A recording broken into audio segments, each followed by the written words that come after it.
नमस्कार, स्वागत है आपका मेरे चैनल पे।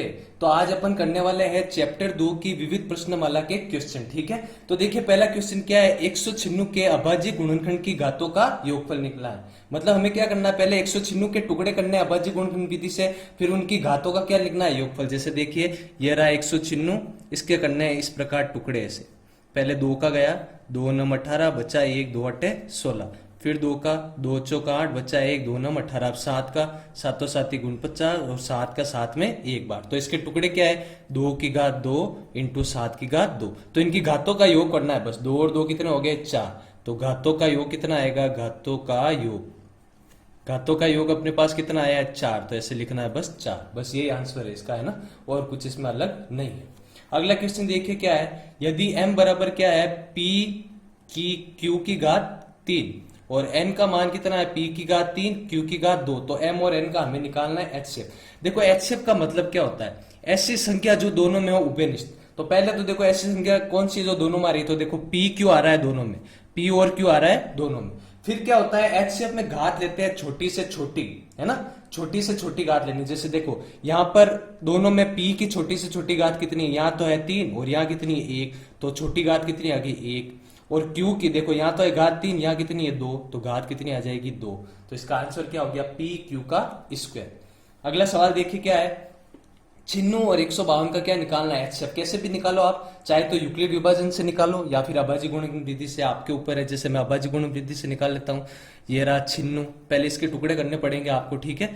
तो 96 के टुकड़े करिए, देखिए ये रहा 2 चौक 8 बचा 1, 2 अट्ठे 16। फिर 2 का, 2 दूनी 4, 2 चौक 8। फिर 2 का, 2 एकम 2, 2 दूनी 4। फिर 2 का कितने बार जाएगा, 2 छिंग 12। फिर 2 का 2 तिया 6। फिर 3 में 3 का कितनी बार, एक बार, ठीक है।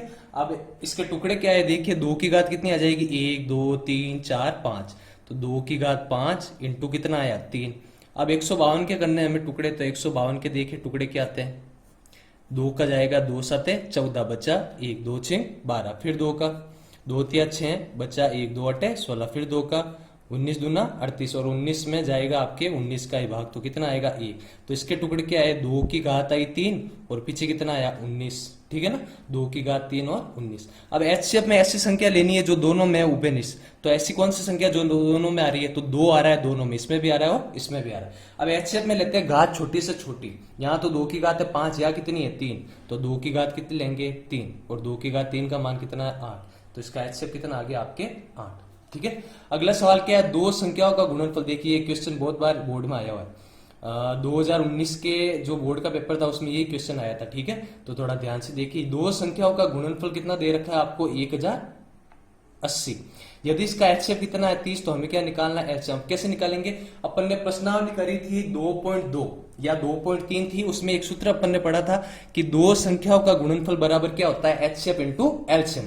अब दो संख्याओं का गुणनफल लिखो या ऐसे लिख दो आप, दो संख्याओं का गुणनफल बराबर क्या होता है, एचसीएफ इंटू क्या होता है आपके एलसीएम। दो संख्याओं का गुणनफल देखो पहले से ही दे रखा है, कितना है 1080। आप यहां पर हिंदी में भी लिख सकते हो, है ना, दो संख्याओं का गुणनफल। एचसीएफ का मान कितना है 30, हमें किसका मान निकालना है, एलसीएम का। देखो हमें एलसीएम का मान निकालना है, ये 30 है गुणे में, इधर आए किसमें हो जाएगा, भाग में। तो 1080 बटा 30, ये 0 से 0 कट गया, भाग 2, 3 तिया 9 बचा 1, 3 छंग 18। तो एलसीएम कितना आएगा इसका 30, ठीक है ना। ऐसे सवाल आपके आते हैं, इसमें संख्या बदल जाएगी। मान लिया दो संख्या का गुणनफल कुछ और दे दिया, एचसीएफ की जगह एलसीएम दे दिया, तो एचसीएफ निकालना। तो ये सवाल थोड़ा इंपॉर्टेंट है, ऐसे सवाल ध्यान में रखिए, ठीक है ना। अच्छा, इसमें आपके ये अपशब्द में दिया हुआ है, लेकिन एग्जाम में आपके अपशब्द में नहीं आएगा, सीधा क्वेश्चन आएगा, इसका आंसर लिखना है। तो 4 क्वेश्चन हो गए, 5वें क्वेश्चन की तरफ बढ़ते हैं अपन। देखिए 5वां क्वेश्चन क्या है, हमें ये संख्या दी हुई है, हमें बताना है ये शांत है या अशांत है। तो शांत या अशांत होने का नियम मैंने क्या बताया था, अभी 2.4 अपन ने करी है कि हर का मान किस रूप में होना चाहिए, 2 की घात m इंटू 5 की घात n के रूप में। यानी हर में या फिर 2 आ सकता है, 5 आ सकता है, इसके अलावा कोई भी संख्या नहीं आनी चाहिए। लेकिन इसमें कितना आ रहा है 7, ठीक है ना। लेकिन पहले अपन क्या करेंगे, ऊपर वाली संख्या के टुकड़े करके देख लेंगे, ताकि अगर कोई संख्या कटेगी तो उसको काट देंगे। तो सबसे पहले 441 के अपन टुकड़े करके देख लेते हैं एक बार। 441 के टुकड़े देखिए कितना होता है ये, 2 दूनी 4, ठीक है। अच्छा इसमें जाएगा ही नहीं 2 का, तो क्योंकि पीछे आपके 1 आ रहा है, तो 3 का देखे दीजिए आप। 3 एकम 3 बचा 1, 3 चौक 12 बचा 2, 3 7 21। वापस 3 का देखे दीजिए आप, 3 चौक 12 बच्चा 2 3 नम 27 अब जाएगा 7 का, सातों सात 49 और 7 एकम 7। तो देखिए 441 के टुकड़े क्या है आपके, 3 की घात तो कितनी आई है 2, और 7 की घात भी कितनी आई है 2, और नीचे आपके बटा में कितना आया 2 की घात 5 इंटू 5 की घात 7 इंटू 7 की घात 2, 7 की घात 2 से 7 की घात 2 कट गया, दो नीचे हर में क्या बचा 2 की घात m इंटू 5 की घात n, ये यानी आप क्या लिखोगे हर का मान 2 की घात m इंटू 5 की घात n के रूप में है, अतः ये क्या है शांत है, ये क्या हो गया शांत। अभी अपन ने करी थी 2.4, उसको देख लीजिए आप, हर में खाली 2 5 आना चाहिए, इसके अलावा कुछ भी नहीं आना चाहिए, तो कट रहा था तो हमने काट दिया, ठीक है ना। अगला क्वेश्चन देखिए, क्वेश्चन नंबर 6, देखिए क्या लिखा है 43 बटा 2 की घात 2 इंटू 5 की घात 3 का दशमलव प्रसार कितने अंकों पश्चात होगा, यहाँ पर अंक लिखे हैं यानी कितने अंकों पश्चात इसमें पॉइंट लगेगा। तो मैंने क्या बताई थी, जितनी उच्चतम घात होगी उतनी संख्याओं के बाद दशमलव लगा था, ये भी अपन ने 2.4 में करा है। तो देखिए यहाँ पर उच्चतम घात कितनी है, घात कितनी आ रही है 3, तो दशमलव भी कितने अंकों बाद लगेगा 3 अंक के बाद, तो आंसर क्या होगा इसका 3 अंकों पश्चात, 3 अंकों पश्चात। ऐसे एक नंबर में आ सकते हैं आपके, 1 से लगाकर 10 के बीच में कोई भी एक नंबर का क्वेश्चन आ सकता है आपके, है ना, सारे अच्छे क्वेश्चन है। वर्गमूल 27 को गुणा करने पर प्राकृत संख्या बच जाएगी, ये सवाल ऐसा था। ऐसी एक छोटी से छोटी संख्या बताइए जिसको वर्गमूल 27 से गुणा करे तो वो क्या बन जाएगा प्राकृत संख्या। प्राकृत संख्या मतलब 1 2 3 4 5 6 7 अनंत, 1 से लगाकर अनंत के बीच में कोई भी संख्या बच जाए, यानी वर्गमूल वाली संख्या नहीं होनी चाहिए। तो देखो 27 को अपन ऐसे लिख सकते हैं, 27 के टुकड़े क्या होते हैं 3 इंटू 3 इंटू 3। तो देखो यहां बना एक जोड़ा 3 का, ठीक है ना, तो इसको अपन वर्गमूल से बाहर लेंगे तो ये क्या बन जाएगा 3, ठीक है। अब पीछे वापस देखो एक और 3 बचा है, अगर मैं वापस इसको वर्गमूल 3 से कर दूं गुणा तो इसका भी जोड़ा बन जाएगा। वर्गमूल लेते तब ऐसे करते हैं, 2 2 के जोड़े बनाते हैं, तो इसका मैं अगर वर्गमूल लूंगा तो ये भी 3 बन जाएगा बाहर। तो इसको किससे गुणा करना पड़ेगा, आपको एक बार वर्गमूल 3 से और गुणा करना पड़ेगा, तो ये क्या बन जाएगा प्राकृत संख्या। और कितना बन जाएगा ये 3 इंटू 3 कितना बन जाएगा 9। जैसे देखो एक तो 3 का जोड़ा बन रहा था तो 3 आ गया बाहर, एक नहीं बन रहा था 3 का तो इसको अंडर रूट 3 से गुणा कर लिया, तो किससे गुणा करने पर ये बना, तो आंसर में आप क्या लिखोगे वर्गमूल 3 से, और गुणा करने पर कितना आया तो 9, ठीक है। एचसीएफ और एलसीएम समान हो तो संख्या होनी चाहिए। देखो एचसीएफ और एलसीएम कब समान होता है, जब दी गई दोनों संख्या क्या हो समान, जब दी गई दोनों संख्या क्या हो समान हो। जैसे मान लीजिए दो संख्या है 18 और 18, ऐसे ही दो समान संख्या है तो इनका एचसीएफ भी आएगा समान और एलसीएम भी क्या आएगा समान, जो एचसीएफ आएगा वही एलसीएम आएगा। ये कब आएगा, जब दोनों संख्या क्या हो बराबर, तब ऐसा आएगा, ठीक है। अगर संख्या बराबर नहीं होगी तो ऐसा नहीं आएगा। तो एचसीएफ और एलसीएम कब बराबर समान होगा, जब आपके जो संख्या है वो क्या होगी समान होगी। वापस देखिए अच्छा क्वेश्चन आया है, यदि ए तथा 18 का एलसीएम कितना है 36 और वापस ए तथा 18 का एचसीएफ कितना है 2, तो हमें किसका मान ज्ञात करना है, ए का मान हमें करना है ज्ञात। वापस ध्यान से देखना, ए और 18 का एलसीएम कितना दे रखा है, ए व 18 का एलसीएम कितना दे रखा है 36 और वापस ए व 18 का एचसीएफ कितना दे रखा है आपको 2, तो हमें क्या ज्ञात करना है, ए का मान ज्ञात करना है। देखो अभी अपन ने एक सूत्र लिखा था, ऊपर ही एक क्वेश्चन करा था कि दो संख्याओं का गुणनफल बराबर क्या होता है एचसीएफ इंटू एलसीएम। ये 2.2 या 2.3 में अपन ने पढ़ा था। अब दो संख्या क्या दी हुई है अपने पास, ए और 18, तो इधर तो आएगा ए और 18। एचसीएफ का मान देखिए, एचसीएफ का मान ए और 18 का एचसीएफ कितना है, ये रहा एचसीएफ तो कितना है 2 इंटू एलसीएम कितना है 36, तो यहां से हमें किसका मान निकालना है, ए का मान हमें निकालना है। तो 18 गुणे का इधर किस में जाएगा भाग में, तो 18 हो जाएगा भाग में, 18 दूना कितना हो गया 36, तो ए का मान कितना आएगा 2 दूनी 4। अच्छा क्वेश्चन है, ये भी बोर्ड में आने लायक है, ठीक है। 1 नंबर में आ सकता है, 2 नंबर में भी आ सकता है। अगला क्वेश्चन देखिए क्या है, यदि n प्राकृत संख्या है तो 6 की घात n माइनस 5 की घात n में इकाई का अंक कितना होगा आपको बताना है। देखिए मेरी बात सुनिए, n प्राकृत संख्या का मतलब क्या होता है, जो 1 से शुरू होकर कहां तक चलती है अनंत के बीच, यानी यहाँ n का मान कुछ भी हो सकता है, 1 2 3 4 5 6 7 8 है ना, कुछ भी। तो हमें क्या बताना है, में इकाई का अंक कितना होगा, इसमें इकाई का अंक कितना होगा। तो मेरी बात ध्यान से सुनो, 6 और 5 ऐसी दो संख्या है जिनके ऊपर आप कितनी ही घात लगा लो उसमें जो वापस इकाई का अंक आएगा वो कितना आएगा 6। समझो जैसे मान लो एक बार मैंने 6 की घात कितनी ली 1, तो 6 कम कितना आया 6, इसमें इकाई का अंक कितना है 6। एक बार मैंने ले ली 6 की घात 2, तो कितना होता है 36, वापस इसमें इकाई का अंक कितना आ रहा है 6।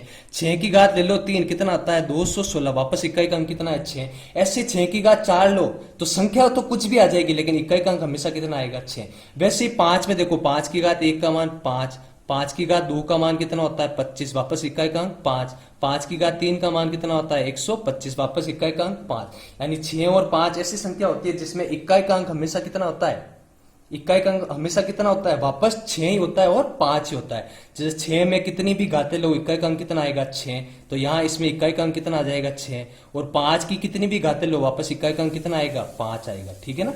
अब इन दोनों में देखो 6 माइनस 5 करोगे कितना आएगा 1, तो आंसर कितना आ जाएगा इसका 1। ऐसा आपको ये क्वेश्चन करना था, ठीक है ना, इजी क्वेश्चन था ये, तो कुछ नहीं है। तो ये आपके 10वां क्वेश्चन होगा। अब 11वां क्वेश्चन देखिए, क्वेश्चन देखिए क्या कह रहा है, P बटा Q, जहां Q का मान क्या नहीं है 0, एक परिमेय संख्या है, तो Q पर क्या प्रतिबिंब होगा, जबकि P बटा Q क्या है, शांत दशमलव प्रसार है। यानी ये क्या कह रहा है, हमें P बटा Q को शांत साबित करना है। तो शांत ये कब होगा, क्या कंडीशन होती है, मैंने आपको 2.4 में बताया था, हर का मान किस रूप में होना चाहिए, 2 की घात m इंटू 5 की घात n के रूप में हर का मान होना चाहिए। तो इसके ऊपर प्रतिबंध क्या लगेगा, अगर ये शांत दशमलव प्रसार है तो हर का मान क्या आना चाहिए, 2 की घात m इंटू 5 की घात n के रूप में। ये अब देखिए 12वां क्वेश्चन क्या है, हमें इस पूरे मान को, ये परिमेय संख्या को ये जो भिन्नमय संख्या दी हुई इसको सरल करना है और बताना इसका मान परिमेय है या अपरिमेय। तो देखो हमें परिमेय और अपरिमेय सिद्ध करने के लिए हमें क्या करना पड़ेगा, इसको सरल करना पड़ेगा। तो सरल करो, 2 का 2, हमें यहाँ पर 45 के टुकड़े करने हैं। देखो 45 को ऐसे लिख सकता हूं 5 नम 45, ठीक है ना। वापस देखो 3 का 3, 20 के टुकड़े क्या होता है 5 चौक 20, तो इसको मैं ऐसे लिख सकता हूं 5 इंटू 4, और नीचे आपके कितना लिखा हुआ है 2√5, ठीक है ना। यहां पे ध्यान से देखना आप, 2 का 2, 5 का वर्गमूल तो नहीं निकलता, लेकिन 9 का वर्गमूल कितना होता है 3, तो यहां पर मैंने कितना लिख लिया 3। 5 का वर्गमूल नहीं निकलता है तो इसको वर्गमूल में लेने दीजिए 5, वापस 3 का 3 इंटू, वापस देखिए यहां पर 5 का वर्गमूल तो नहीं निकलता, लेकिन 4 का वर्गमूल निकलता है, कितना आता है 2, तो ये आ गया 2, और वापस वर्गमूल में कितना रहा 5, और नीचे बट्टा कितना आ गया आपके 2√5। इधर देखो इसको सरल कर लेते हैं, 2 तिया कितना हो गया 6, तो 6√5, 3 दूनी वापस कितना हो गया 6, तो 6√5, और नीचे कितना आ रहा है 2√5। देखो ऊपर दोनों संख्या में क्या कॉमन आ रहा है आपके, वर्गमूल 5 दोनों में आ रहा है, तो वर्गमूल 5 मैंने क्या ले लिया कॉमन, तो पीछे क्या बचा है 6 + 6, और नीचे क्या बचा है 2√5, वर्गमूल 5 से वर्गमूल 5 कट गया, 6 और 6 कितना होता है 12, और 12 में 2 का भाग कितनी बार जाएगा 6 बार, तो 6 तो एक परिमेय संख्या, इसको P बटा Q के रूप में लिख सकते हो। नीचे कुछ नहीं, कितना मान लो 1, तो 6 बटा 1 क्या हो गई है परिमेय संख्या। तो इसको सरल करने पर जो आंसर आया वो कैसा आया, परिमेय संख्या, ये आया परिमेय संख्या, ठीक है। तो इस वीडियो में अपन 12 तक की क्वेश्चन करेंगे, अगले वीडियो में और क्वेश्चन करेंगे। तो अगर आपको वीडियो अच्छा लगा, क्वेश्चन समझ में आए, तो वीडियो को लाइक कीजिए, अपने दोस्तों के साथ शेयर कीजिए और चैनल को सब्सक्राइब कीजिए, ठीक है। धन्यवाद। देखिए आपके 13वां क्वेश्चन क्या है, दर्शाइए कोई धनात्मक विषम पूर्णांक संख्या 4q + 1 या 4q + 3 के रूप में होती है। ये वही क्वेश्चन है जो मैंने आपको 2.1 का जो तीसरा क्वेश्चन कहा था ना, बिल्कुल उसी प्रकार का है। मतलब ये क्या कह रहा है, आपको विषम संख्या लेनी है लेकिन प्लस वाली। अब विषम संख्या क्या होती है आपके 1 3 5 7, जैसे 1 3 5 7 9 ऐसे विषम संख्या ये चलती है, ठीक है ना। ये देखो ये जो आपके जमाया हो ना, ये किस रूप में जमाया हुआ है, a बराबर BQ + R, यूक्लिड विभाजन विधि के द्वारा जमाया हुआ है। यहां पर जो संख्या होती है वो क्या कहलाती है, भाजक। यानी ये क्या रहा है, अगर विषम संख्या में 4 का भाग दोगे आप, तो या फिर शेषफल कितना बचेगा 1, या फिर कितना बचेगा 3, ये हमें सिद्ध करके बताना है। वैसे ये सही होता है। जैसे देखिए 4 का भाग देके देखते हैं हम विषम संख्या में, 1 और 3 तो जाएगा नहीं, तो 5 में देके देखते हैं। मान लो मैंने 5 में दिया आपके 4 का भाग, तो भाग कितनी बार गया 1 बार, पीछे शेषफल कितना बचा 1। अब की बार मैंने दिया 7 में, तो भाग आपके कितनी बार जाएगा वापस 1 बार, लेकिन शेषफल कितना बचेगा 3, तो 1 बार तो शेषफल कितना बचा 1, 1 बार कितना बचा 3। वापस आप 9 में दोगे तो भाग जाएगा 2 बार वापस, लेकिन शेषफल कितना बच जाएगा 1। वापस आगे आप क्या लोगे 9 के बाद 11, तो भाग जाएगा 2 बार, लेकिन वापस शेषफल कितना बच जाएगा आपके 3, है ना। तो किसी भी विषम संख्या में है ना 4 का भाग 2, तो या फिर तो शेषफल बचेगा 1 या फिर कितना बचेगा 3, ये हमें करना है सिद्ध। देखो यहाँ पर b की जगह यहाँ कितना लिखा है 4, है ना, तो b का मान कितना हुआ 4, b का मान 4 है, तो शेषफल भी कितना आएंगे 4, लेकिन 4 से कम ऐसे 0 1 2 और 3। तो इसको इस रूप में जमाना हमें, मान लीजिए a कोई संख्या है, कोई भी संख्या है, विषम संख्या में से अपन कोई भी संख्या ले लेंगे, अभी हमें पता नहीं है, अपन ने इसको माना a। b की जगह हर बार कितना रखोगे 4 रखोगे, क्योंकि 4 का भाग देना 4 रखा और या 4 रखा। 4 में आप यहाँ पर जो a में किसी का भी मान रखोगे, जैसे मान लो आपने 5 ही रखा, 7 रखा, ऐसे 9 रखा, कोई भी संख्या रखोगे आप, इसमें भागफल तो कुछ ना कुछ आएगा, भाग दोगे तो भागफल मानो आया q, ठीक है ना। जब 4 का भाग दोगे, यहाँ पर कोई भी संख्या हो सकती है, उसमें 4 का भाग दोगे कुछ ना कुछ भागफल आएगा, ठीक है। तो ये क्या कह रहा है, एक बार तो आपके शेषफल कितना आना चाहिए 0, एक बार 1, एक बार आना चाहिए 2, एक बार आना चाहिए आपके 3, ठीक है ना। अब ये देख, हमें सिद्ध करना है कि ये किस रूप में होती है, 4³ + 1। लेकिन देखिए इसने क्या बोला, शेषफल 1 और 3 कब आएगा, जब अपन संख्या कैसे लेंगे, धनात्मक विषम पूर्णांक। और मैंने आपको पहले ही बता रखा है कि एक धनात्मक विषम पूर्णांक किस रूप में होती है, 2³ + 1 के रूप में, इस रूप में होती है, ठीक है। तो जो इस रूप में आया वो तो क्या हो जाएगी, विषम संख्या, और जो नहीं आया वो क्या हो जाएगी, सम संख्या। यहाँ पर जो अपन संख्या रखेंगे ना, जरूरी नहीं है कि अपन सब विषम धनात्मक संख्या रख रहे हैं। जैसे मान लो संख्या ऐसे चल रही है 20, 21, 22, 23 ऐसे चल रही है, तो इसमें विषम कौन सी है, 21 और 23। तो इनके पीछे एक और ऐसे आना चाहिए, इनका रूप इस रूप में आना चाहिए, 2³ + 1 के रूप में। तो आया तो सिद्ध हो जाएगा। तो हमें क्या करना है, इन सब में 2 कॉमन लेना है, ठीक है। जैसे पहले देखिए, इसमें 2 कॉमन लिया मैंने, 2, तो पीछे क्या बचा 2q, और प्लस क्या आया 0। ब्रैकेट में जो भी मान बचेगा उसको हमेशा क्या मानना है, q। तो 2 का 2q, पीछे कितना बच गया 0, और 2q + 0 आए, ये किस रूप में होता है, सम रूप में। विषम रूप में पीछे कितना आना चाहिए 1, अगर पीछे 0 आ रहा है तो क्या हो गया, सम रूप। वापस इसमें 2 कॉमन लीजिए, तो 2 कॉमन लिया तो 2q, और पीछे कितना बच गया 1। कोष्टक वाले को क्या मानना है, q, तो 2q + 1। ये देखिए, ये आगे विषम रूप में, तो ये क्या है, आपके विषम संख्या है। देखो विषम संख्या 1 नहीं 21 विषम संख्या है। वापस देखो, इधर तो दोनों में 2 कॉमन आ रहा है। जब एक में कॉमन आ रहा है 2, तो 2 एक में कॉमन लो, अगर दोनों में आ रहा है तो दोनों में लो। जैसे दोनों में 2 कॉमन लिया तो 2q + क्या बच गया 1। पूरे कोष्टक वाले को क्या मानना है, q। तो 2 का 2 कोष्टक वाला क्या हो गया q, पीछे कुछ नहीं है 0 मान लो, तो पीछे 0 आ रहा है तो क्या हो गया सम। वापस देखो सम संख्या है। और इसमें देखो, इसमें 2 कॉमन लोगे 2q, इसमें 2 कॉमन नहीं आ रहा तो इसमें नहीं लेना है, तो पीछे क्या बचा 2q, और आगे कितना बचा है 3, ठीक है ना। तो देखो, इसको कोष्टक वाले को माना q, सॉरी यहाँ पर 2 कॉमन लेना था अपन ने, q नहीं लेना साथ में कॉमन। तो 2 कोष्टक वालों को q, प्लस कितना आ गया 3। तो देखो, जब भी विषम संख्या है, 21 और 23 विषम संख्या है, तो यहाँ पर तो शेषफल कितना बचा 1, या फिर शेषफल कितना बचा 3। जब भी विषम संख्या है, सम संख्या है, तो कितने बचा 0। बस ऐसे आपको करके बताना था। अगर फिर भी इसमें कोई डाउट है तो आप प्रश्नावली 2.1 का 30वां क्वेश्चन जाके देख लीजिए, आपके जो भी डाउट है वो क्लियर हो जाएंगे ना, डाउट नहीं रखना है कोई। अगला क्वेश्चन देखिए क्या है,